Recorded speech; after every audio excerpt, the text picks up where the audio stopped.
ಇವಾಗ ನೀವು ಮಾಡಿದ್ದು ದೊಡ್ಡ ಗುರುಗಳಿಗೆ ಗೊತ್ತಾದ್ರೆ ನಿಮ್ಮನ್ನೇ ಪ್ರಶ್ನೆ ಮಾಡ್ಬಿಟ್ರೆ, ಆ ಪ್ರಶ್ನೆಗೆ ನಿಮ್ಮ ಹತ್ರ ಉತ್ತರ ಇಲ್ಲದೆ ಹೋದ್ರೆ ನಿಮ್ಮನ್ನೇ ಆಚೆ ಹಾಕ್ಬಿಟ್ರೆ ಆಮೇಲೆ ನಾವು ಏನಾದ್ರು. ಈಗ ನಾನು ನಿನ್ನ ಹೊಡೆದು ಬಿಟ್ರೆ, ನಿನಗೆ ಆ ಹೊಡೆತನ ತಡ್ಕೊಳ್ಳೋ ಶಕ್ತಿ ಇಲ್ಲದೆ ಹೋದ್ರೆ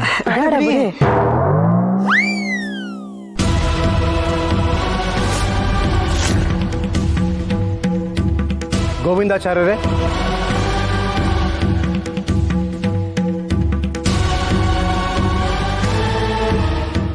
ಏನ್ರೋ ಬಾಯಿ ನಿಮ್ದು.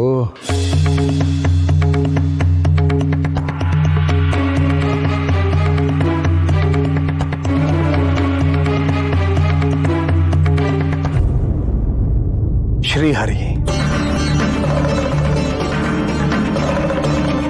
ಯಾಕೆ ಬಾಗಲ್ ಮುಚ್ಚಿದಿರ ಆಚಾರ್ಯರೇ? ಬರೋರ್ಗೆ ಬಾಗಲ್ ತೆಗ್ದಿಡಿ ಅಂತ ನಾನು ಹೇಳಿದ್ನಲ್ಲ.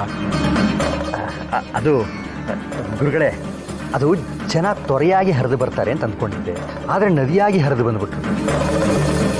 ಆಮೇಲೆ ಅದರಿಂದ ಪ್ರವಾಹ ಉಂಟಾದರೆ ಅದನ್ನು ತಡ್ಕೊಳ್ಳೋ ಶಕ್ತಿ ಮಠಕ್ಕಿಲ್ಲ ಅಲ್ವೇ? ಹಾಗಾಗಿ ಮಠದ ಶಕ್ತಿ ಸಾಮರ್ಥ್ಯ ತೀರ್ಮಾನ ಮಾಡೋ ಅಧಿಕಾರ ನಿಮಗೆ ಯಾರು ಕೊಟ್ಟರು? ನೀವು ಪಾರುಪತ್ಯದಾರರು, ವಾರಸ್ದಾರರಲ್ಲ. ಕ್ಷಮಿಸಬೇಕು ಗುರುಗಳು, ಮಠದ ಒಳಿತಿಗಾಗಿ.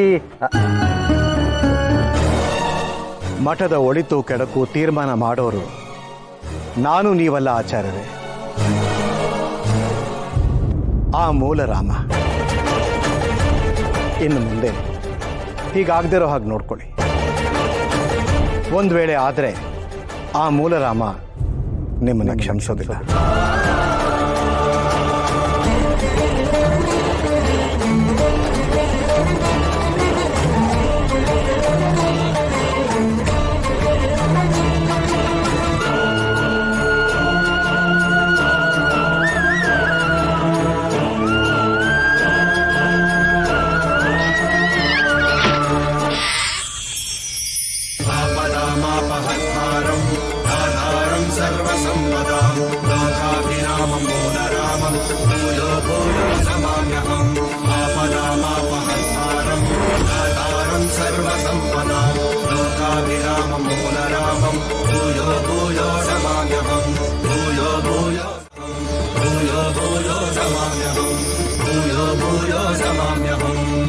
ತಂದೆ ಮೂಲರಾಮ, ಇಲ್ಲಿ ನಿನ್ನ ಭಕ್ತರು ಹಸಿದುಕೊಂಡಿದ್ದಾರೆ ಎಂದು ಅಲ್ಲಿ ನೀನು ನೈವೇದ್ಯ ಸ್ವೀಕರಿಸಲಿಲ್ವಾ?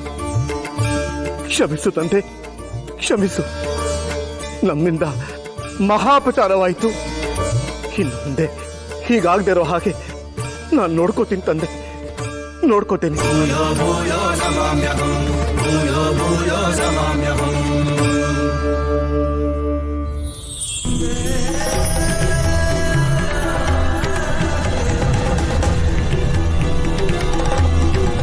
ಶ್ರೀಹರಿ,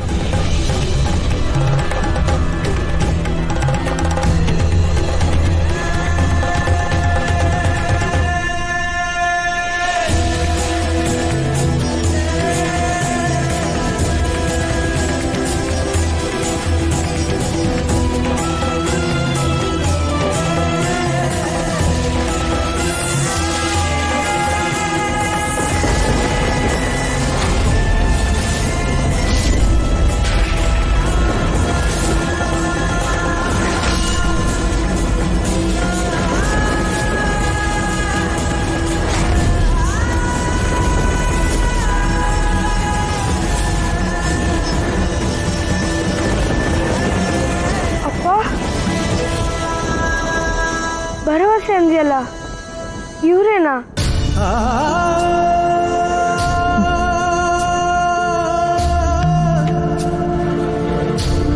ಆದ ಅಚಾತುರ್ಯಕ್ಕೆ ಕ್ಷಮೆಯಿರಲಿ ಕನಕಾಚಲರೇ.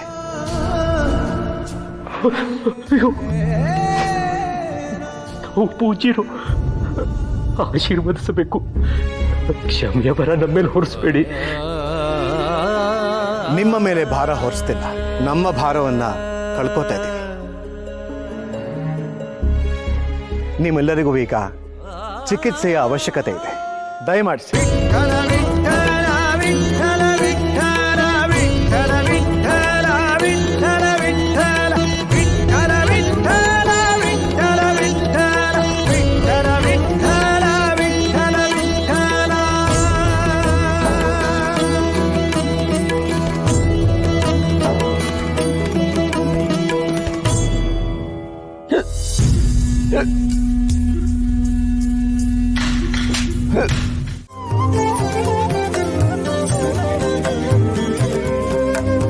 ಗಜಪತಿ ಭಂಡಾರದಲ್ಲಿ ಅಜಕರ ಕಮಲಾರ್ಚಿತ ಭೂಮಿಜೆ ಸಹಿತರ ರಾಮನಿರಲು ನಿಜ ಜ್ಞಾನದಿ ತಿಳಿದು ಬೇಗ ದ್ವಿಜರ ಗುರುಳೆ ನಿಪ ನಮ್ಮ ಸುಜನ ವಂದಿತ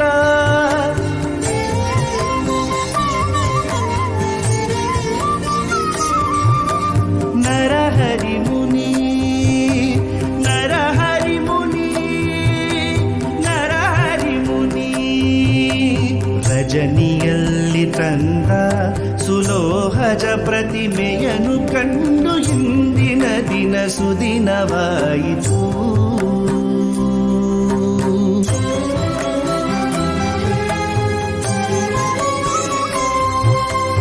ಅಂದವುಳ್ಳ ಮೂಲ ರಾಮಚಂದ್ರನಾತಿ ಭಕ್ತಿಯಿಂದ ವೃಂದಾಕರವಂದ್ಯ ಪವನ ನಂದನ ಶ್ರೀಮದಾನಂದ ತೀರ್ಥರರ್ಚಿಸಿ ದಯದಿಂದ